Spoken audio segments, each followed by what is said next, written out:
Quand les nouvelles s'affolent, Métropole fait le point. Le point tous les matins à 8h, simultanément sur Radio et Télémétropole. Le point est une courtoisie de MSC Trading et la Banque nationale de crédit BNC. Madame, Monsieur, bonjour, bienvenue à la rubrique Le Point de Radio et Télémétropole.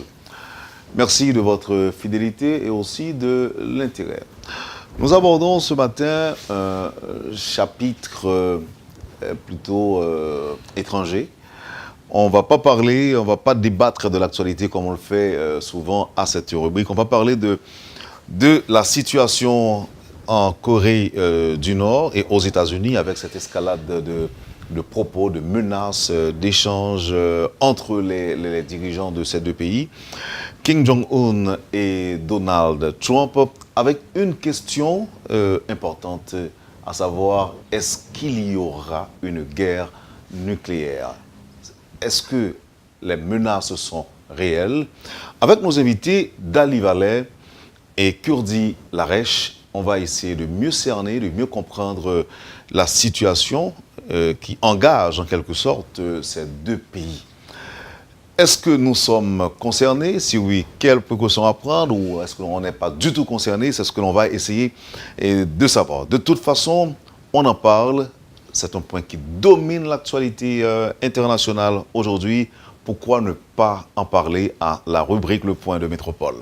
Dali Vallet, bonjour. Merci de répondre, je dirais, avec promptitude, avec spontanéité à l'invitation de Métropole. Oui, j'apprécie. Merci de l'invitation, Wendell. Bon, tu sais que c'est un domaine sur lequel je fais beaucoup de recherches et que je suis toujours connecté à l'actualité internationale et aussi bizarrement plus que l'actualité nationale ces jours-ci, puisque en Haïti on a l'impression que les choses se tassent un petit peu et que c'est toujours du pareil au même et que pourtant il y a une dynamique au niveau de la politique internationale avec des acteurs nouveaux, des dossiers nouveaux.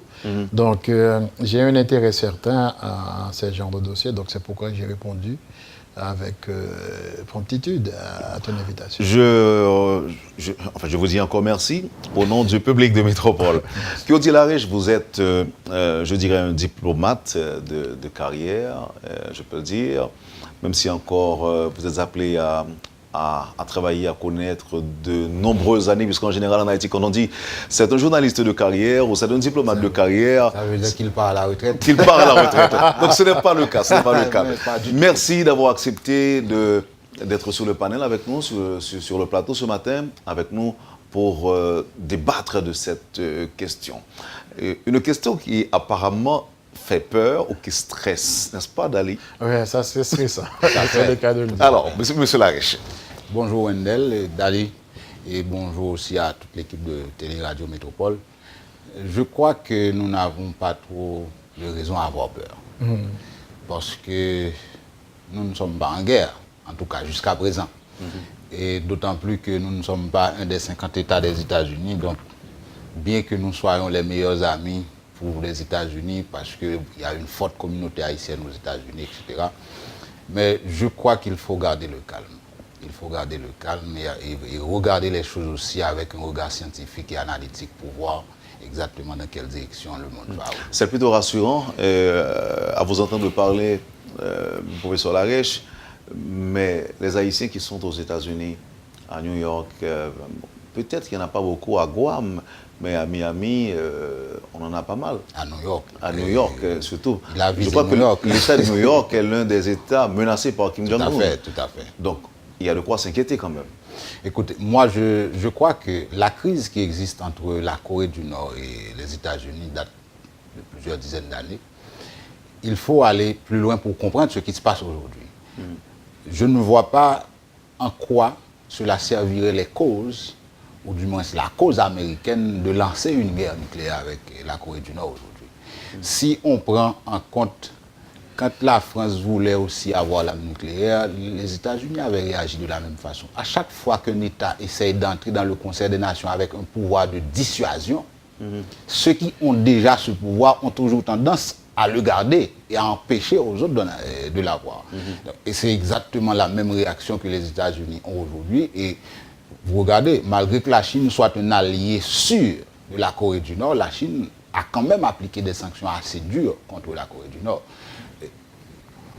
On va avancer dans l'émission, mais je on va avancer, pourrais pas vous dire on va essayer qu'il y aura une guerre ou qu'il n'y aura pas de guerre là maintenant tout de suite. Mais il y a aussi la personnalité des acteurs dont on doit tenir compte.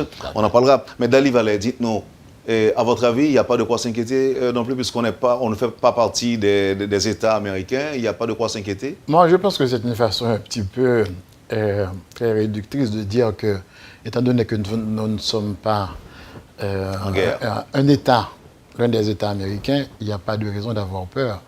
Et là, je pense qu'aujourd'hui, le monde est un village. Ce qui se passe aux États-Unis a des répercussions partout dans le monde. D'autant que il y a évidemment... Kim Jong-un, il ne menace pas directement New York. C'est surtout la côte ouest des États-Unis, au niveau de Los Angeles, de la zone de Californie, tout ça, puisqu'ils sont tout près du Pacifique. Donc, c'est là où le problème se pose. Donc, maintenant, est-ce qu'il va y avoir une guerre? N'oublie pas, la guerre, c'est d'abord, elle commencera à partir de moyens conventionnels, s'il devrait y avoir une guerre. Parce qu'on ne commence pas une guerre avec l'arme nucléaire comme ça. Parce que l'arme nucléaire, comme l'ami vient de le dire, c'est une arme dissuasive d'abord. Ça peut escalader jusqu'à devenir une guerre nucléaire.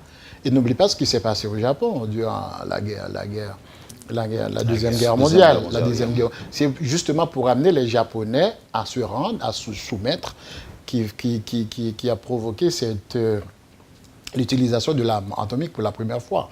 Et durant la première guerre de Corée aussi, il faut rappeler que le général MacArthur, Douglas MacArthur, il a voulu utiliser près d'une vingtaine d'armes atomiques, de bombes atomiques pour amener justement les Coréens du Nord notamment, à se soumettre. Mais il a été renvoyé, révoqué par le président Harry Truman pour éviter justement qu'il y ait un désastre nucléaire. Parce que n'oublie pas que tu as la Russie quand même qui était alliée de la Corée du Nord. Tu as la Chine qui était alliée de la Corée du Nord. Donc tu ne peux pas provoquer une guerre mondiale, et comme ça un beau matin. Donc M. Truman a eu cette sagesse justement de ne pas céder au chantage, aux empressements, aux insistances du général MacArthur. Et puis la situation s'est calmée en 1953, vers juillet 1953, notamment avec le décès de Staline.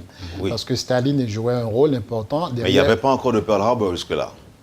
Non, il y avait Pearl Harbor, c'était avant. Pearl Harbor, c'était pendant la Deuxième Guerre mondiale. C'est ce qui a provoqué l'entrée des États-Unis dans la Seconde Guerre mondiale. Dans la Seconde Guerre mondiale, l'attaque surprise de Japon, en fait de la marine japonaise sur Pearl Harbor. Donc là, nous sommes, la première guerre de Corée, c'est 1950-1953. Donc nous sommes déjà maintenant dans cette nouvelle guerre froide. Nous étions déjà dans cette nouvelle guerre froide, d'autant que les deux Corées, et c'est le résultat de cette partition de la péninsule coréenne entre les États-Unis et la Russie soviétique, justement, puisqu'ils ont expulsé les Japonais, qui étaient la puissance coloniale sur la péninsule, et que maintenant ils se sont entendus justement pour séparer. Il y a une zone démilitarisée, bon, pas une zone démilitarisée, il y a une frontière au niveau du 38e parallèle. Et puis c'est là que tu as la Corée du Nord, et puis tu as la Corée du Sud. La Corée du Sud contrôlée par les Américains et la Corée du Nord contrôlée par les Soviétiques. Maintenant, voyons la personnalité des deux hommes, Kim Jong-un et Donald Trump. Tout en tenant compte, je dirais, des provocations, si on peut les appeler ainsi, les essais à répétition, malgré la réaction de la communauté internationale. Ces protestations-là, est-ce qu'elles ne pourront pas, en quelque sorte, porter les Américains à réagir, par exemple? Bon, la personnalité du président américain, tout le monde le sait, c'est quelqu'un d'impulsif, qui réagit à chaud. Et avec son compte Twitter, il dirige le monde. Donc, il dit ce qu'il pense dans l'immédiat. Cependant, nous sommes quand même aux États-Unis. Oui, mais ça ne veut pas dire que le président américain va déclarer la guerre sans consulter ses conseillers, sans prendre en compte l'état-major de l'armée américaine, etc. Il y a beaucoup de choses à prendre en compte. OK. Donc, permettez que je vous arrête un instant, M. Larèche. Voyons maintenant pour Kim Jong-un, sa personnalité. C'est un militaire. c'est un militaire de formation qui est né pour être chef d'État. Non seulement être chef d'État, mais qui est né pour être chef des armées coréennes. Il a été formé, élevé dans ce seul objectif, être un militaire. Donc, nous avons affaire avec un stratège. C'est pas vraiment... Bon, il a pris le pouvoir en 2011, il était encore pas gamin, mais c'était presque un adulte pas assez mûr. Mais c'est un militaire. Il a reçu une formation qui lui permet de diriger le pays, mais avec cette option militaire justement qu'il prend et qui va de père en fils. Mais il avait annoncé la semaine dernière qu'il s'en prendrait aux Américains mi-août. C'est de la parole ou bien c'est de la dissuasion ou bien comment peut-on juger Moi, je reviens toujours à la notion scientifique et ensuite on prend des opinions. Par exemple, si on va... la crise internationale, c'est quoi en fait? C'est un élément qui permet à deux États ou à plusieurs États de se retrouver dans des différends énormes et qui menace la survie même de chacun de ces États. Et c'est ce qui se passe là en ce moment. Oui. Maintenant, quand on prend les étapes évolutives dans une crise, il y a l'après-crise, il y a l'escalade, nous sommes dans l'escalade. Mais quand je fais une analyse hier soir très tard, avec la conversation que le président américain a eue avec le président chinois, ça a calmé le jeu. C'est que nous sommes presque plus dans l'escalade, nous abordons la détente. Parce que la déclaration du président nord-coréen aussi a permis de comprendre que la possibilité d'avoir une guerre nucléaire n'est pas pour demain. Il a même, je dirais que c'est presque une rigolade quand il a dit que le président américain, c'est quelqu'un qui est passionné de guerre nucléaire. Alors que qui est-ce qui a lancé l'attaque d'abord, qui a lancé l'escalade? C'est le président nord-coréen. Oui, oui. Donc, alors, il y a eu cette réponse aussi de Donald Trump. Les options militaires avec la Corée du Nord sont prêtes à l'emploi. Il l'a dit vendredi dernier en précisant que les options militaires sont en place et prêtes à l'emploi. Les solutions militaires sont maintenant complètement en place et prêtes à l'emploi si la Corée du Nord se comporte imprudemment. À votre avis, comment pourriez-vous interpréter le terme imprudemment utilisé par Donald Trump? Ce serait une imprudence si la Corée du Nord décidait d'attaquer Guam. En fait, dans la mesure où, n'oublie pas Pearl Harbor, encore. Donc ça a provoqué l'entrée des Américains. Les Américains étaient dans une sorte de somnolence. À Nagasaki, Hiroshima. De somnolence. Et puis, ils ont réveillé les Américains, parce que les Américains étaient un petit peu fatigués de ces guerres régionales. Mais maintenant, quand tu te retrouves dans une situation où les États-Unis sont attaqués directement, eh bien, il faut intervenir. Maintenant, et d'ailleurs, Kim Jong-un, les déclarations qui ont été faites ne sont pas ses propres déclarations à lui. Il faut bien noter comment fonctionne le système nord-coréen. C'est un système très hiérarchisé, contrairement à Donald Trump, qui est le président de la République des États-Unis, mais en même temps, il fait des déclarations sur Twitter. Kim Jong-un ne va pas faire de déclaration. La dernière déclaration sur ce lancement de missiles sur Guam, au mois d'août, c'est un général de l'armée qui l'a fait. Tu comprends? C'est un général de l'armée qui l'a fait. Oui, qui a rapporté quand même les propos du Non, mais tu peux dire tout ce que tu veux. Tu peux dire tout ce que tu veux. Oui, porte-parole, mais c'est pour te dire que quand c'est quelqu'un d'autre qui le dit, c'est différent. Quand c'est le président. Il est conseiller aussi. Donc maintenant, parce que quand ça laisse une marge de manœuvre, c'est pourquoi la déclaration a dit, ils vont soumettre ça au président Kim Jong-un. C'est à lui de décider s'il va attaquer ou pas. Donc il laisse une marge de manœuvre. Et pourtant, avec Donald Trump, la désescalade se fait généralement par les subalternes.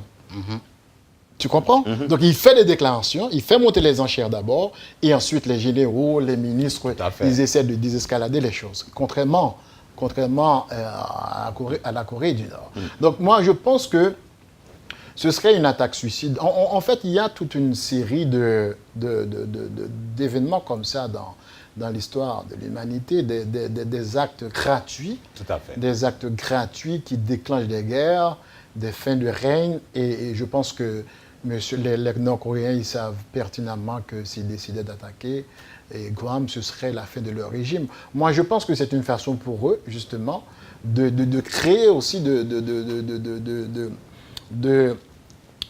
créer la panique au sein des Américains, puisqu'ils sont sous la menace permanente d'une attaque américaine. N'oublie pas, il y a 28 000 militaires américains basés sur la ligne frontalière entre la Corée du Nord et la Corée du Sud. 28 000 militaires. Il y en a près de 6 000. 6 000 à Guam. Et tous les jours, tu as les forces presque, en fait, de manière périodique, tu as des forces japonaises. Est-ce que vous êtes en train de nous dire que la provocation est des deux côtés? Bon, je ne pense pas. Ouais. Oui, la provocation, ça se trouve dans les deux camps. Ah oui, la situation. Parce que, non, ce qu'il faudrait préciser d'abord pour que les téléspectateurs et auditeurs puissent comprendre, c'est que ce sont deux pays en état de guerre, les États-Unis et la Corée du Nord. Ils sont en guerre depuis 1954. Il n'y a pas eu de traité de paix. Il y a eu un armistice, une sorte de cessez-le-feu. C'est pourquoi il y a les deux se regardent, se font face au niveau de la ligne frontalière. Et c'est pourquoi je te dis aussi que la situation est très très volatile et compliquée. Et dans la mesure où n'est pas ce qu'on appelle en anglais miscalculation. Tu vois? S'il y a un mauvais calcul, une interprétation erronée d'une déclaration quelconque, ça peut déclencher une guerre puisqu'ils se font face au niveau de la zone démilitarisée. Vous auriez agi de la même manière si vous étiez à la place des habitants de Guam. Je ne sais pas si vous avez vu les images. Ils n'ont pas le choix. Ils se mettent à prier. Ils sont entre deux feux. Mais soyez-en sûrs, les États-Unis n'auraient pas pu avoir d'autres réponses que ça. Parce que c'est quand même la première puissance militaire au monde. Il faut répondre à Kim pour lui dire que nous sommes là et nous allons garder notre pouvoir, la puissance qu'on a au niveau du monde. On ne peut pas laisser la Corée du Nord venir et essayer des missiles balistiques à portée du pays, à portée des États-Unis. Ce serait un manque d'égard non seulement à la puissance américaine, mais une menace à la terre entière. Et c'est ce que Dali a dit tantôt qui est très très important. Moi, c'est là-dessus que je me base pour vous dire peut-être qu'il n'y aura pas de guerre. Il n'y aura pas de guerre nucléaire pour la simple et bonne raison que ce serait suicidaire pour tout le monde. Remarquez que l'homme de Dali, excusez-moi, a eu à dire, il n'y aura pas de gagnant, il n'y aura pas de perdant non plus. Vous savez de qui je parle? Il y a de qui? Je parle de Poutine. Ah, de Poutine. Mais c'est vrai. Nous serons tous des perdants. C'est vrai, il n'y aura pas de gagnant. Quand le président américain se déplace, le président français, toutes ces puissances nucléaires, ils ont apporté de même une mallette qui leur permet de déclencher la guerre nucléaire à l'instant même. Ça veut dire que le temps que Kim Jong-un déclare la guerre ou lance un missile vers les États-Unis, la réponse serait immédiate pour les deux camps. Ça veut dire qu'il serait en mesure de s'autodétruire automatiquement. Ce n'est pas possible.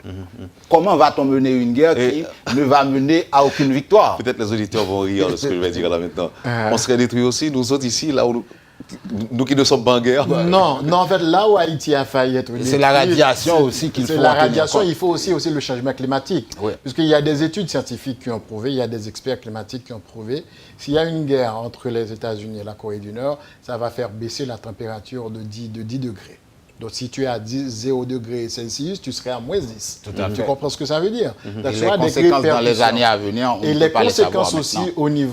au niveau de l'agriculture, il va y avoir des famines dans le monde s'il y a une guerre. C'est pourquoi je te dis, nous sommes tous concernés quand les choses se passent ainsi, puisque au niveau des commodités, des prix sur le marché international, ça va provoquer des dérèglements au niveau de la bourse mondiale, ça va provoquer des problèmes au niveau... Et à ce moment-là, quelle sera l'importance des missiles patriotes, missiles Scud? Sans importance quand il s'agit de guerre nucléaire?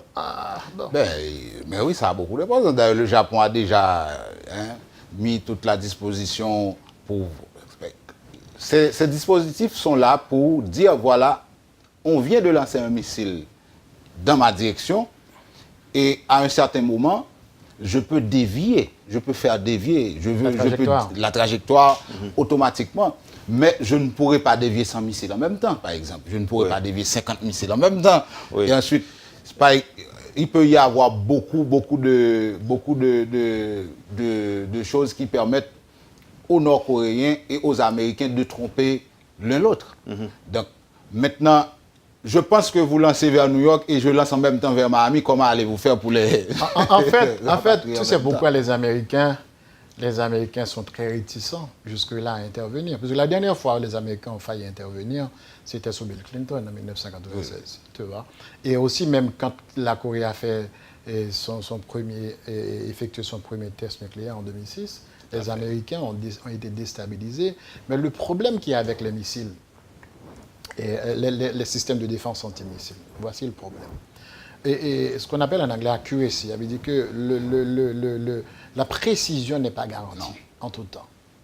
Puisque il y a eu certaines évolutions. Ils ont fait des essais. Ils ont fait des essais. Les Américains ont dépensé jusque-là près de 40 milliards de dollars pour mettre sur pied ce système de défense. Il y a des sites qui sont au niveau de Alaska. C'est juste pour faire face un petit peu à la Russie. Il y a des sites aussi qui se trouvent au niveau de l'Ouest, de la Californie. Mais les essais ont prouvé quoi? Ils ont réussi seulement à près de 50% d'efforts. Donc tu as une marge de certitude de plus de 50%. Donc maintenant, tu ne vas pas lancer une guerre et tu te dis que... Parce que est-ce que ça peut arriver aussi que les missiles prennent une autre direction? Mais en fait justement, tu as posé une très belle question. Oui, l'ennemi peut dévier. J'ai lu un article très technique qui faisait une évaluation de ces missiles antidéfense. Puisque c'est quoi? C'est comme tu tires sur quelqu'un, il y a la balle. Eh bien, ce qui va détruire la balle, c'est une autre balle. Tout à fait. Tu comprends? Donc tu t'imagines la précision qu'il faut pour un missile qui traverse, qui voyage sur une trajectoire de près de 1000 km, 2000 km, 3000 km, puis tu vas avoir un autre missile qui va et il faut abattre ce missile. Est-ce que ça va éliminer les radiations? Mais non. Non, jamais. Il y aura deux explosions. Deux explosions en même temps. Donc la force combinatoire va te donner un danger un petit peu démultiplié. Parce que le problème que tu as dit, est-ce qu'il y a moyen de dévier quand tu lances ton missile anti-missile? Ce qui va se passer, ils ont dit que certains pays sont parvenus à justement développer des moyens de tromper la vigilance de l'ennemi. Donc il y a tu penses que ce que tu vois, c'est un missile, et pourtant c'est un autre missile. La tête se dirige vers un autre endroit, et toi-même, ton missile à toi est en train de chercher une autre tête. Donc justement, il y a trop d'imprécisions, trop d'incertitudes au niveau de ces missiles, qui fait que tu ne vas pas lancer une guerre. Parce que n'oublie pas, les guerres généralement, pourquoi et les grandes puissances ont toujours eu de systèmes de renseignement assez puissants. C'est pour l'information. Tu ne peux pas prendre de bonnes décisions avec des informations incomplètes. Erronées. L'information est la première arme dans une guerre. Si tu n'as pas d'information, tu n'interviens pas. Et d'ailleurs, en Corée du Nord, c'est pourquoi on l'appelle l'ermite isolé, quelque chose comme ça. Donc, c'est un pays, tu ne disposes pas vraiment d'informations. Les Américains n'ont pas d'ambassade là-bas, ils n'ont pas de consulat là-bas. La seule façon pour eux d'obtenir des informations... La seule façon pour d'obtenir des informations sur la Corée du Nord, c'est par des satellites, justement, des avions fantômes, les avions espions. Mais ils ont seulement comme intermédiaire pour traiter de dossiers qui les concernent de près, en urgence, c'est la Suède qui joue le rôle un petit peu, qu'ils ont une ambassade là-bas. Une ambassade là-bas, c'est l'un des rares pays occidentaux à entretenir des relations de manière constante avec la Corée du Nord. Mais la raison étant, c'est parce que avec la signature de l'amnistie en 1953, il y a eu une commission de surveillance mise sur pied par les Nations Unies, justement, dont la Suède fait partie, et ce qui permet à la Suède de veiller sur la ligne frontalière, ce qu'il y a des incursions. Une telle guerre causerait l'échec de l'ONU aussi. L'échec de l'ONU. Il y a tellement de choses en jeu que... On va observer la pause au retour. Bien sûr, vous nous direz l'intérêt de la Corée du Nord dans cette guerre, par exemple. Je suis curieux. Je pense que c'est ça. C'est là le nœud gordien. Et on n'est même pas obligé de se poser la question, à savoir où sont les intérêts des Américains dans cette guerre. Et puisque vous avez dit, Dali, il y a cette situation de tension permanente, ceci depuis 1953. Depuis 1950. Voilà. Depuis juin, 25 juin. Même de la deuxième juin 1950. Et même bien avant, il y a toujours eu des incursions.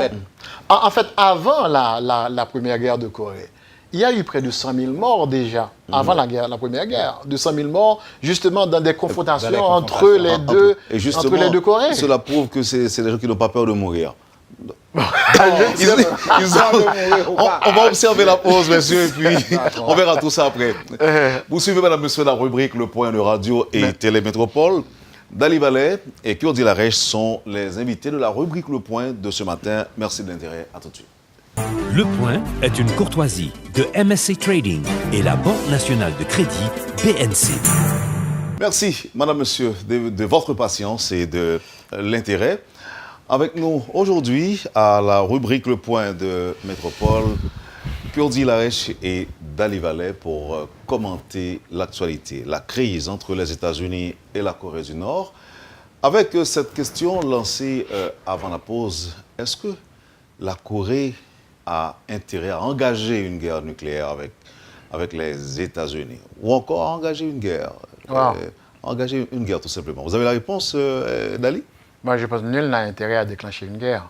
Parce que n'oublie pas, il y a une définition... Oui, mais si on n'a aucun intérêt à déclencher une guerre, pourquoi autant de provocations alors qu'on sait que ça peut aboutir? C'est parce que les deux pays sont déjà en guerre, de manière tacite. Oui, mais une guerre mondiale, ou bon, pas mondiale, mais une guerre dans le vrai sens du terme, dans le sens classique. Yeah. Ils sont en guerre les deux. Nous sommes tous d'accord, Yeah. mais ici, on ne peut pas parler de guerre classique. Yeah. Donc maintenant, est-ce que la Corée du Nord a intérêt à engager une vraie guerre conventionnelle qui pourrait, à la limite, déboucher sur une guerre? La question se pose aussi pour les États-Unis. N'oublie pas, il y a une définition de ce stratège allemand, von Clausewitz, qui dit la guerre, c'est la poursuite de la politique par d'autres moyens. Parfait. Par d'autres moyens. Autrement dit, tu poursuis des objectifs politiques par la guerre, mais la guerre n'est pas une fin en soi. Non. Voilà l'idée. Et tu peux noter qu'aux États-Unis, Trump est le plus vat en guerre que les généraux. Ce sont les généraux qui te disent que nous ne sommes pas vraiment... Et la guerre serait catastrophique, il faut essayer de trouver une solution politique, diplomatique avant. Donc les généraux, ils savent très bien pertinemment, une fois que tu auras gagné, disons, faisons un raisonnement logique. Une fois que les États-Unis auront gagné cette guerre, c'est sûr qu'ils gagneront cette guerre, si on parle de force, de puissance militaire. C'est quoi la solution politique? La solution politique, justement, serait inadmissible pour la Chine et pour la Russie. Parce que les Américains vont essayer de faire une sorte de réunification forcée de la Corée du Nord avec la Corée du Sud, comme ça s'est passé en Allemagne, avec la réunification des deux Allemagnes. Et puis, la Chine ne veut pas de ça. La doctrine de la Chine pour la péninsule coréenne, se résume en trois concepts. Pas de guerre, pas d'armes nucléaires, pas d'instabilité politique. Autrement dit, cette fameuse logique des Américains de régime change, ils ne veulent pas de ça, ils ne veulent pas d'Américains à leurs frontières. Donc l'objectif même de cette guerre, qui ne peut être que politique, les États-Unis n'ont pas justement la certitude qu'ils vont imposer cette solution politique, puisque les Chinois ne vont jamais admettre. Les Chinois se retrouvent dans la même position qu'ils ont été en 1950. Ils ne voulaient pas de guerre, de la guerre non plus. Quand le grand-père de Kim Jong-un, l'actuel président, voulait faire l'invasion là-bas, les Chinois ne voulaient pas. Parce que les Chinois ne veulent pas d'instabilité à leur région. Quel rôle les alliés de Kim Jong-un peuvent jouer aujourd'hui? La Russie, la Chine, pour calmer la situation ou encore pour apaiser la Russie les n'a pas tensions? encore pris de position ouverte en faveur de la Corée du Nord dans cette crise. C'est vrai que c'est un allié. Et à votre avis? Et la Chine a quand même cédé, ce qu'elle n'a pas fait depuis plusieurs dizaines d'années. Toutes les sanctions qui ont été adoptées contre la Corée du Nord, la Chine a toujours voté aux Nations Unies, etc., a toujours appuyé, mais n'a jamais été encore aussi loin dans l'application de certaines sanctions. Plus d'1 milliard, près d'1 milliard de dollars de sanctions en importation contre la Corée du Nord, c'est quelque chose de très très important. C'est un manque à gagner. Donc c'est un signal, c'est un signal fort. C'est un manque à gagner. Ou encore la Chine veut officiellement ou implicitement exprimer son désaccord par rapport... N'oubliez pas ce que je vous ai dit au départ. Ce qui se passe, c'est que les États-Unis possèdent l'arme nucléaire. la Chine a l'arme nucléaire, la France a l'arme nucléaire, la Russie a l'arme nucléaire. Ça donne un pouvoir, une certaine prédominance à ces pays-là, un prestige. Maintenant, quel que soit le pays qui voudrait rentrer dans ce concert des grands, là où les gens disputent ou discutent des choses importantes de la nation parce qu'ils ont une prédominance, ils ont une suprématie sur l'avenir de la planète, sur l'existence même, je dirais, de la planète. Maintenant, tout le monde va se trouver à cran. Mais pourquoi veut-il avoir une arme nucléaire comme nous? Qu'est-ce qu'il va en faire? Mais désormais, on ne pourra pas lui imposer notre volonté puisqu'il a une arme nucléaire comme nous. Et c'est pour cela que tout à l'heure, Dali a dit quelque chose dont je ne partage pas à 100% son avis parce qu'il y a toujours une raison pour faire la guerre, justement. La raison est toujours politique, mais il y a toujours une raison. Quand son intérêt n'est pas... Quand on a des intérêts en jeu, c'est toujours une raison pour faire la guerre. Et ensuite, les États-Unis, après 1953, il y a quand même eu une période, je dirais, neutre, vague. Il n'y a pas eu une guerre continue réellement avec la Corée du Nord parce que la crise était là, mais on n'était pas en guerre. Comme on avait dit pour la guerre froide entre les États-Unis et la Russie, etc., où il y avait le téléphone rouge pour communiquer, ensuite un fax, etc. Là, on n'était pas dans cette dynamique. On était dans une période où il y a un silence total, où chacun fait ce qu'il veut chez lui. Sauf que, pendant qu'on croyait que la Corée du Nord dormait, la Corée du Nord travaillait en armement. Le père de Kim Jong-un, Kim Jong-il, lui-même, lui, il a travaillé. Il a travaillé, il a mis sur pied, il a réformé l'armée, il a pris des dispositions pour que le pays avance sur le plan technologique, sur le plan de l'armement. Et c'est ce que son fils souhaite achever. Dans une crise internationale, nous avons à peu près 4 formes de crise. Il y a une crise qui ne débouchera jamais sur la guerre. Il y a une crise qui débouchera sûrement sur la guerre. Il y a une crise aussi où on n'aura ni guerre ni entente. La crise sera toujours là, une crise latente. Moi, j'ai peur plutôt qu'on retombe dans cette période de guerre froide. Une crise gelée. Une crise gelée. Oui. J'ai plus peur qu'on tombe dans la période de la guerre froide qu'on avait entre la Russie et les États-Unis. Parce que ça va être encore pire. Tout le monde sera à cran, il y aura des susceptibilités, etc. Mais de là à dire qu'on aura une guerre nucléaire aujourd'hui, je n'y crois pas. Je n'y crois pas parce que ce sera suicidaire. Il n'y aura pas de gagnant d'Ali. Contrairement à ce que tu as dit tantôt, les États-Unis ne pourront pas gagner la guerre parce que ce sera suicidaire. Écoute, attends. Tous les calculs disent que, toutes les études militaires disent que les États-Unis ont près de 7000 têtes nucléaires. Dali, ça prendra 20 minutes aux Américains pour faire atterrir un missile en Corée du Nord. Mais le temps que ça 20 minutes passe, la Corée du Nord aura déjà le temps de déclencher ces missiles, même si la Corée du Nord va être détruite dans le jour. Attends le raisonnement. Attends le raisonnement. Voici le raisonnement. Les États-Unis ont 7000 têtes nucléaires. Ils ont près de 2000 activées, prêtes à être utilisées. La Corée du Nord a seulement 60 têtes nucléaires. Donc, 60 ou 62 d'ailleurs. 60. Donc maintenant, et le déséquilibre est déjà là. Mais d'après vous, combien de têtes nucléaires qu'il faudra pour détruire les États-Unis? 10, 15, 20, 200, 300? Non, mais la superficie... Non, la superficie... Une tête par État, ça fait 50. Oui, non, mais la superficie... Mais il y a aussi l'imprécision. Mais écoute, ils n'ont pas cette capacité pour le moment. Il y a une chose que vous avez dit tantôt. Il y a une chose que vous avez dit tantôt qui est essentielle. Et je pense qu'il y a ça qu'on doit s'en tenir. On fait la guerre pour atteindre un objectif. Si les États-Unis lancent la guerre aujourd'hui contre la Corée du Nord, les États-Unis n'atteindront pas cet objectif. Évidemment. D'être le plus puissant, d'avoir le pouvoir, etc. Parce qu'en sortant de cette guerre, les États-Unis seront trop affaiblis. C'est quoi après? Voici la question. C'est ça le problème. Que faire après? Les États-Unis n'ont pas cette réponse-là. Ils ne l'auront jamais. Pour la simple raison qu'il y a la Chine à côté. On n'a jamais connu encore de guerre nucléaire. Il y a la Chine à côté. Facile si c'était contre un pays africain ou un pays qui n'a pas d'armes nucléaires, on aura tiré des missiles simples, etc., des armements lourds, des mitrailleuses et autres. Mais maintenant, est-ce que jusqu'où, par exemple, le monde peut compter sur les alliés des deux parties? les alliés des Américains, les alliés de la Corée du Nord. Mais en fait, tu sais que les États-Unis ont plus d'alliés, notamment à cause de l'OTAN. Si la Corée du Nord décide d'attaquer les États-Unis, ce sera automatiquement l'activation de l'article 5, de l'article 5 de la charte de l'OTAN, qui dit une attaque sur un des membres de l'OTAN, c'est une attaque sur tous les pays membres de l'OTAN. Donc c'est le fameux. Mais Kim Jong-un doit être au courant de ça. Et comment il doit au moins à 50%, la Corée du Nord perdrait la Chine comme allié. Mais maintenant, au moins à 50%. Maintenant, voici le raisonnement.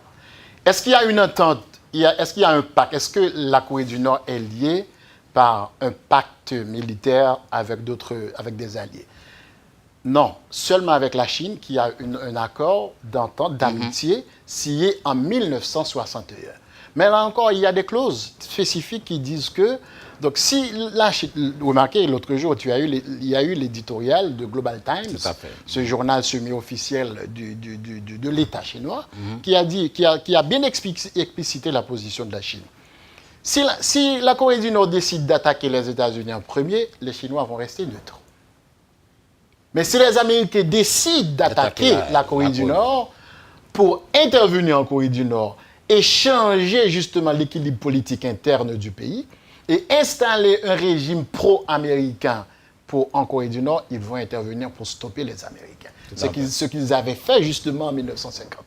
C'est le même scénario, mais avec la seule différence. Avec la seule différence qu'en 1950, la Chine n'avait pas encore l'arme atomique. Ils n'avaient pas l'arme atomique en 1950. Ils l'ont eu jusqu'au début 1960. Début 1960. Donc les Américains ont l'arme atomique depuis 1940. Ils l'ont utilisée en 1945. Les Chinois ont allé avoir l'arme atomique en 1961-62.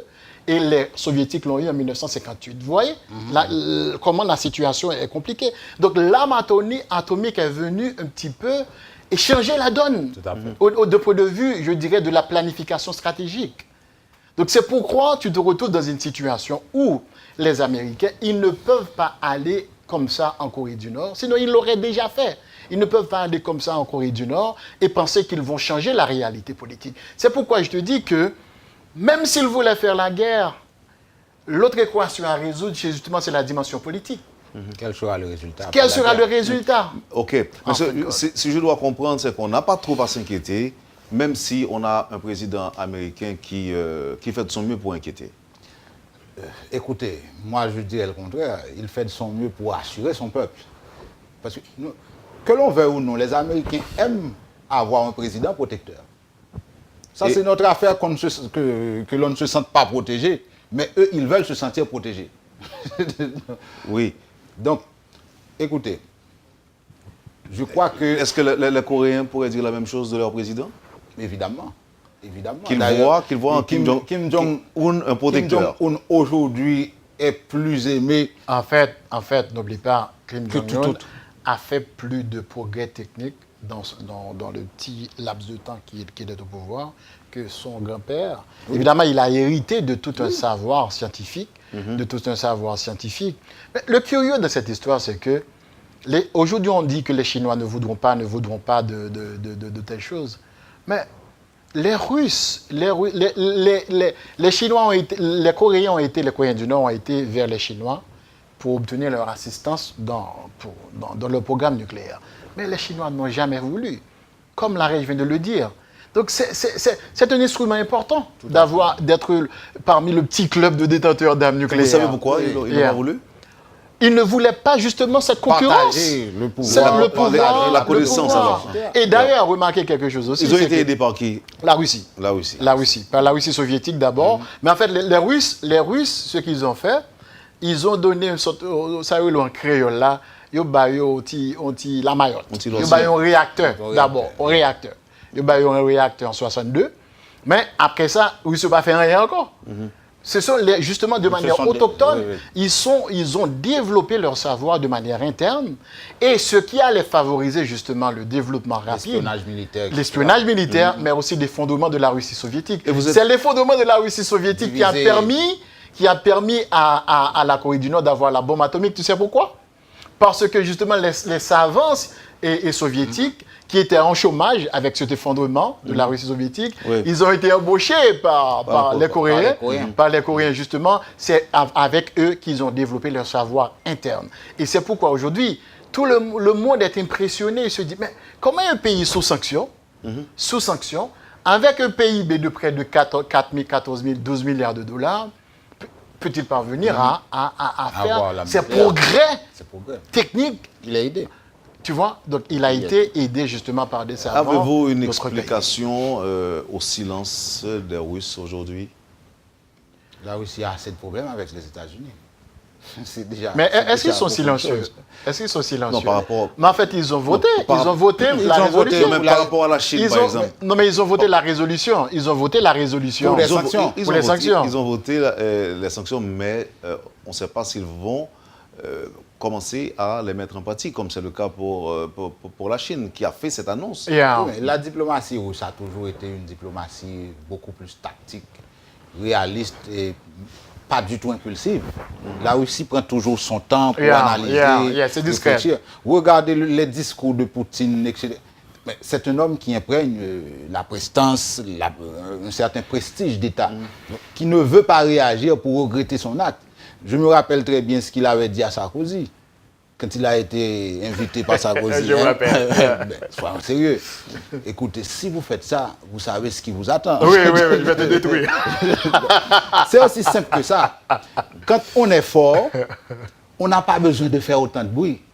On n'a pas besoin mais en fait, il faut dire aussi que, en dépit du fait que la Russie était à l'époque un allié très très proche des Coréens du Nord, et pendant la première guerre de Corée, ils ne sont pas intervenus militairement. Non. Physiquement.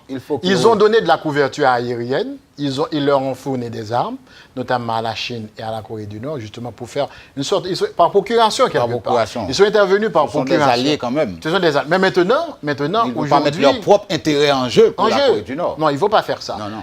Ils ont une frontière commune avec la Corée du Nord. Et c'est ce qui permet justement tout le commerce au niveau du Pacifique avec, entre la Russie et entre la Chine, la Corée du Nord, Corée du Sud et puis le Japon. Ils ont une frontière commune. Ils ne veulent pas non plus de déstabilisation de la région. Ils ne veulent pas d'une Corée du Nord avec l'arme atomique. La Corée du Sud, c'est un pays en pleine croissance économique. En pleine croissance économique. La Corée du Sud, c'est une économie de près de 1,5 trillion de dollars devant la Russie, je te dis. Donc, c'est un partenaire commercial aussi de la Russie. Donc, personne n'a intérêt. Et la Russie, justement, aujourd'hui, ils ne veulent pas d'Américains non plus sur la péninsule. Au niveau... Non, en fait, je ne dis pas d'Américains. Ils ne veulent pas de réunification sous l'obédience américaine de Corée. Mais... Et s'il y a une guerre, je suis sûr que... Tout le monde préfère que ça reste comme ça. Ça reste comme ça. Le statu quo arrange tout le monde. Et personne ne veut que... Le peuple coréen est aussi belliqueux que le dirigeant? Belliqueux, je ne sais pas. Je ne dirais pas belliqueux, mais je dirais... c'est un peuple solidaire. Discipliné, malgré la misère, malgré la famille, mais c'est un régime un petit peu à caractère. Ces nations-là aussi, les jeunes sont presque tous des militaires qui ont l'âme guerrière. Je vais te donner des chiffres qui vont t'impressionner. De point de vue d'effectifs, Corée du Nord a la plus grande armée au monde. Près de 9 milliards de militaires. 9 millions de militaires. Je vais te dire comment. Ils ont près de 1,2 million de militaires actifs, sur les drapeaux, actifs. Ils ont près de 8 millions de réservistes. Sur une population de 24 millions. Donc tu as près de 50% de la population qui sont des militaires formés, prêts à la guerre. Et ensuite, tu as aussi les civils qui sont entraînés pour des activités de défense et d'autodéfense. Donc voici la situation. Il n'y a que l'OTAN à avoir autant de militaires d'un point de vue effectif, ils sont une alliance. Mais là encore, ils ne dépassent pas la Corée du Nord. D'un point de vue effectif, je te dis. Maintenant, la population, si tu fais le ratio population-habitant, et tu as 43 militaires et en Corée du Nord par 1000 habitants. Il n'y a que l'Israël à avoir 33 militaires par 1000 habitants. Tu t'imagines? Sur chaque 1000 Coréens que tu rencontres, tu as 43 militaires déjà. Donc c'est ce qui fait, c'est un pays justement qui vit avec un état d'esprit. C'est une pratique, ça devient, c'est dans leur culture générale. Être militaire, c'est une fierté. Maintenant, et en Corée du Nord, la fierté nationale compte beaucoup. C'est la fierté qui compte. Ce n'est pas justement la richesse économique de la Corée du Sud qui va impressionner les Coréens du Nord. Avant de terminer, messieurs, je voudrais partager une remarque d'un auditeur avec vous et avec à la fin une question à vous, évidemment posée. Relativement au débat de ce matin, il y a eu un appel téléphonique samedi de Trump au gouverneur de l'île, je suppose que l'auditeur veut parler de l'île Guam, où il lui a dit que son île est devenue très populaire dans le monde et qu'il va y avoir beaucoup de touristes à la visiter. Quel cynisme. Ça, c'est du Trump. Alors, l'auditeur continue en disant ceci, je cite, est-ce qu'il n'y aurait pas plutôt une machination politique pour faire du business lorsqu'on sait que Trump est un maître du big business? Non, je ne dirais pas ça. N'oublie pas que Trump voit tout justement en termes de business, de coûts et bénéfices. C'est un homme d'affaires. Un homme d'affaires. N'oublie pas ce qu'il a dit l'autre jour. Quand Poutine a décidé d'expulser les 750 membres du personnel diplomatique américain aux États-Unis. Tu sais ce que Trump a dit? Il a réagi pour dire que, ça nous aidera à réduire le payroll du département d'État. On va faire des économies. Tu comprends? C'est un bon blagueur. En fait, quelque part, au niveau de Guam, Guam, c'est une île de près de 160 000 à 200 000 habitants. Donc, c'est déjà une destination touristique dans le Pacifique, notamment pour les Coréens du Sud. Oui. Pour les Coréens du Sud. Donc, je ne pense pas que ça vaille vraiment la peine que Trump, justement, crée ce climat d'intoxication juste pour le tourisme qui, en termes d'input dans le PIB américain, est quelque peu de très insignifiant. Nous sommes au niveau de statistiques des World, 0,0%. Nous parlons d'une économie de 19 trillions de dollars, l'économie américaine. 19 trillions de dollars. Donc, une petite île de 160 000 habitants ne peut rien changer dans la donne vraiment pour les Américains. Donc maintenant, cette machination politique-là, non, je ne le pense pas. Il peut y avoir d'autres machinations politiques. On peut faire émettre cette hypothèse, comme quoi Trump est dans l'embarras, et généralement c'est toujours le cas. Dès qu'un président a des difficultés internes, il se cherche justement des dossiers brûlants au niveau de l'international pour faire diversion.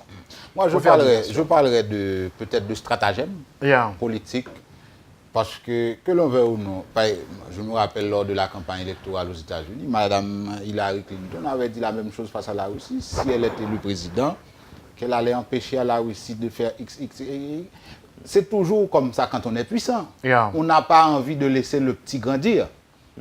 C'est un empire quand même, les États-Unis. C'est un empire très puissant pendant plusieurs dizaines d'années. Quand vous parlez de machination ou de manipulation, vous donnez l'impression au public qui nous suit qu'il n'y a rien fondamentalement qui existe entre les deux dirigeants. C'est comme si ça peut arriver un soir que Trump fasse un petit coup de fil à Kim Jong-un pour lui dire comment ça va, est-ce que vous allez bien, est-ce que vous avez bien dormi? Non, mais ils n'ont pas les moyens de se communiquer. Ils n'ont pas la ligne rouge, le hotline. Ceci pour vous dire que non, vous nous donnez l'impression que fondamentalement, il n'y a rien. Non, il y a des canaux. Il y a des canaux au niveau des Nations Unies notamment. Au niveau des Nations Unies. Pratiquement, ils communiquent. Il y a des canaux diplomatiques. Cependant, on va revenir pour répondre à ça, à la question que vous avez posée tantôt avant la pause. C'est quoi l'objectif de Kim Jong-il? Pourquoi faire autant d'escalade? Pourquoi provoquer cette escalade face aux États-Unis? La réponse serait peut-être de prendre une certaine proportion sur la scène internationale. Moi, je pense que là, nous sommes en train de voir changer la géopolitique, la cartographie du monde des relations internationales. Ça veut dire qu'un pays comme la Corée du Nord, limité par la Corée du Sud économiquement qui étouffe, limité par la Chine, soutenu par la Russie, mais envié par les États-Unis. On est entré, c'est comme un enfant qui essaie de prendre sa liberté et que le parent refuse de donner la liberté à cet enfant. Les États-Unis n'accepteront jamais que la Corée du Nord possède cette arme Mais en fait, le problème se pose cependant, aussi, ça hein. revient quand même de droit à la Corée du Nord de mener ses recherches et de faire des inventions. Et ils vont continuer. Et ils vont continuer, pratiquement. Et c'est ce qui va donner à la Corée du Nord, peut-être dans quelques années ou quelques mois, la capacité de réagir sur les questions mondiales, comme la Chine, comme les États-Unis, parce qu'elle aurait peut-être l'arme nucléaire. Mais en fait, tu as 9 puissances nucléaires. Là, pourtant, quelque part, qu'il y a un échec du traité de non-prolifération de 1968, ratifié en 1970. On devrait avoir uniquement 5 puissances nucléaires. 5 puissances nucléaires. Les 5 membres du Conseil de sécurité des Nations Unies. Qu'il avait au départ. Mais après ça, tu as eu l'Inde, tu as le Pakistan, et tu as Israël, et maintenant la Corée du Nord. Donc, c'est quelque part, c'est un échec de ce projet-là. Mais en même temps... Ils sont tous presque les alliés des États-Unis. Les alliés des États-Unis. Donc, autrement dit, tu te retrouves dans une situation où les États-Unis... Et remarquez, au niveau de l'aile dure américaine, hein, autour de Trump, le principal objectif, c'est même pas la Corée du Nord, c'est la Chine. Oui. C'est la Chine. Tu vois pas, ils mettent la pression au quotidien sur la Chine. Pourquoi? C'est un allié pour la Chine qui va avoir l'arme nucléaire, donc la Chine aura plus de têtes nucléaires. Plus de têtes nucléaires en plus. N'oublie pas, le principal challenger de la puissance américaine maintenant, c'est la Chine. Oui. D'un point de vue économique, deuxième économie du monde avec près de 17 milliards. Oui. 17 trillions de dollars. Et aussi, il y a un principe en relations internationales. On te dit que la puissance est fongible. Si tu as la puissance économique, tu peux transformer ça en puissance militaire. C'est ce qui se passe aujourd'hui avec la Chine. De même, si tu as la puissance militaire, tu peux transformer ça en puissance économique, d'où la colonisation que tu as eu des pays européens qui ont la puissance économique. Ils ont pu faire de l'expansion. Donc, en résumé, pour terminer, rien ne va arriver. Oh, moi, je ne dis pas ça. Ça, c'est beaucoup dire. Je ne dis pas ça. Quelque chose va arriver quand même. Mais on ne peut pas dire que ça va être la guerre. Moi, je ne dis pas ça. Mais je dirais que dès que Trump... Est-ce que vous êtes encore inquiet, Dali? Tant que Trump... Tant que Trump sera à la Maison-Blanche, je ne dormirai pas avec les deux yeux fermés. J'aurai toujours un œil ouvert quelque part, puisque je ne fais pas confiance à sa capacité d'entrer en lui-même, d'introspection, pour bien regarder les choses, bien évaluer les choses. Je ne fais pas cette confiance-là. Autrement dit, moi, je continuerai à suivre de très très près les moindres faits et gestes de ce monsieur. Oui, mais... Et aussi regarder... Pourquoi suivre? Non, mais... Excusez-moi, monsieur Larèche, juste une seconde. Pourquoi vous continuez à suivre les moindres faits et gestes de Trump? Parce qu'il est l'homme le plus puissant du monde. C'est le pays Vous n'allez pas suivre Kim Jong-un non plus? Pas de si près, parce que je peux te dire honnêtement, et justement, mais tu te rappelles la crise des missiles en 62? Il a plus d'attache aux États-Unis. Non mais quand même, tu te rappelles la crise des missiles? La crise de Cuba, Oui. la crise des missiles sous Kennedy, justement. Oui. Mais Kennedy a négocié pendant 13 jours, il a géré ce dossier pendant 13 jours, jusqu'à ce que les Russes décident de retirer les missiles nucléaires à Cuba. Tu vois? Mais Donald Trump, lui, il allait donner un ultimatum, enlève ça, sinon je bombarde demain. Tu vois? Donc ça crée quand même une tension. Et tu penses qu'il va bombarder, pas vrai? Je ne sais pas. Justement, c'est l'incertitude. Ça fait plus de bruit. Laisse-moi voir. C'est l'incertitude, je ne sais pas. Monsieur Larèche, vous allez laisser l'émission comme vous êtes arrivé à la radio, sans inquiétude. Moi, je ne suis pas inquiet. Franchement, je ne suis pas inquiet. Pour la simple et bonne raison que je crois qu'on aborde la détente dans la crise. L'escalade, je pense qu'on a laissé la phase de l'escalade. Il arrive parfois que l'on revienne à l'escalade. C'est en temps de scie. OK, mais j'ai bien dit, suite à la déclaration du président américain, qui demande à ce que la Corée du Nord prenne les choses beaucoup plus au sérieux, etc., de ne pas faire de déclarations intempestives, etc., et à la Corée du Nord de dire que le président américain est beaucoup plus fanatique de guerre nucléaire, etc. On est dans la détente. Elle est bien abordée, je dirais. Donc maintenant, il faut espérer que ça va continuer jusqu'à la dernière phase de la crise qui est l'impact. Ça peut déboucher sur une entente sur la paix totale ou sur une paix latente ou sur la signature ou une crise. Mais pas sur ça ne va pas déboucher sur la signature d'un traité. On ne sait pas. On ne sait pas parce que ce qui se passe. Mais il est plus plausible que la guerre. C'est pourquoi je vous ai dit tantôt, est-ce que les alliés des deux parties ne peuvent pas provoquer une telle entente? Ne peuvent pas contribuer. Mais en fait, la Chine a fortement contribué. En fait, ils ont signé. En fait, les Chinois et les Russes, ils ont signé un document conjoint récemment disant que les Coréens du Nord doivent cesser leur essai nucléaire et les États-Unis doivent arrêter aussi leurs opérations militaires. Donc, justement, il y a une volonté, parce que personne ne veut de cette guerre. Oui. Personne ne veut de cette guerre. Parce que le problème qui se pose, justement, tu as affaire à des puissances nucléaires.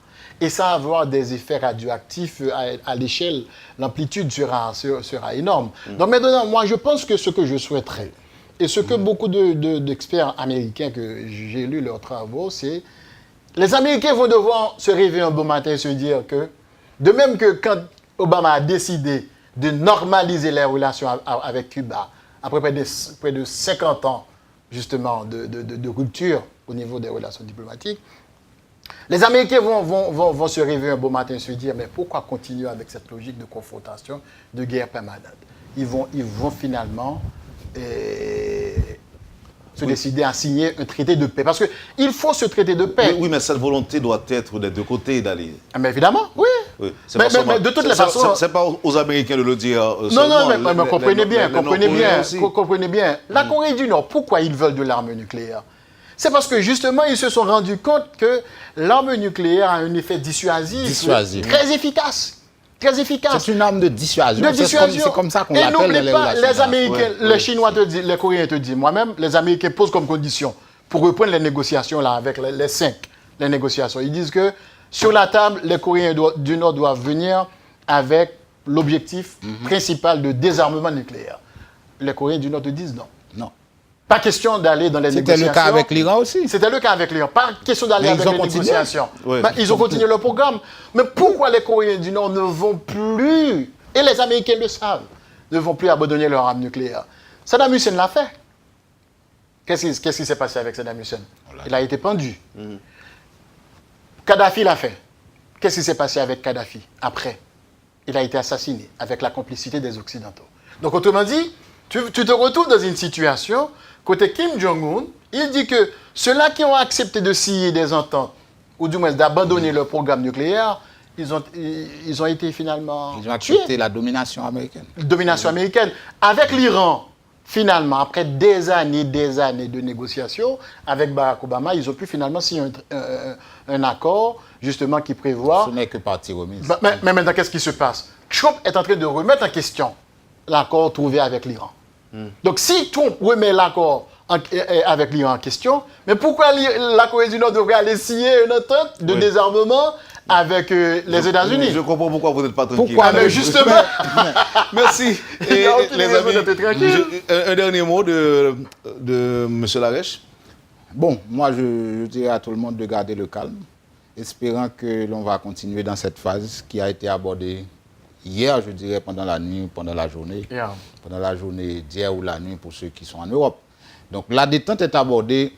Maintenant, il faut voir les choses d'une autre façon et essayer de voir comment on peut tirer le maximum de profit de ce qui s'est passé. Et malheureusement, pour la Corée du Nord, c'est comme de l'or que la Corée du Nord a lancé vers les États-Unis. Maintenant, les États-Unis vont vendre beaucoup plus d'armes dans le monde parce que les pays ont peur d'avoir la guerre. Donc, ils vont s'armer, ils vont... Taïwan, etc. Les alliés vont acheter des armes. Et le Japon. Et les États-Unis vont avoir plus d'alliés parce qu'en cas de guerre, les États-Unis doivent les protéger. Donc, c'est une perle qui a été lancée gratuitement aux États-Unis par la Corée du Nord. Merci, Monsieur Larèche. Dali, vous voulez un dernier mot aussi? Mais en fait, il n'y a pas de dernier mot. Il n'y a pas de dernier mot. Vous n'allez pas mourir. Non. Il n'y a pas de dernier mot. La guerre n'aura pas lieu. Moi, je souhaiterais tout simplement que les belligérants, tu vois, se reprennent, qu'ils acceptent de négocier, justement, sans arrogance. Moi, je pense que les Américains doivent un peu se montrer plus pragmatiques en admettant que les Coréens du Nord ne vont jamais accepter d'abandonner leur programme nucléaire, puisque c'est comme une police d'assurance pour eux. Tout à fait. Avec l'arme nucléaire, ils ne vont pas, et le régime Personne va ne pourra les continuer à se attaquer. reproduire. Donc les Américains doivent admettre ça. Et peut-être la Chine a des armes nucléaires à même de détruire les États-Unis. Les Russes ont la même possibilité. Pourtant, les Américains ont vécu en paix. En fait, ils ont toujours cette peur de ce qu'on appelle l'hiver nucléaire, le doomsday. Ils ont peur de ça. Mais quand même, ils ont pu survivre grâce à ce qu'on appelle l'endiguement. La dissuasion. La dissuasion. Donc les États-Unis doivent accepter finalement d'admettre que la Corée du Nord est une puissance nucléaire et puis prendre des dispositions pour qu'il n'y ait pas d'attaque ni de guerre Dali non Vallet, nécessaire. Dali Vallet, Kurdi Larèche, les invités de la rubrique Le Point de ce matin. Merci. Bonne semaine, très bonne semaine. J'allais vous dire aller en paix, mais je ne suis pas en train de prêcher. Merci encore une fois, messieurs. Passez une bonne semaine. Merci Wendell, merci à tous. Vous avez suivi, madame, monsieur, la rubrique Le Point de Radio et Télémétropole de ce 14 août. Merci de l'intérêt, merci de l'accueil surtout. Passez une bonne journée avec Métropole et surtout une très bonne semaine. Quand les nouvelles s'affolent, Métropole fait le point. Le point tous les matins à 8h, simultanément sur Radio et Télémétropole.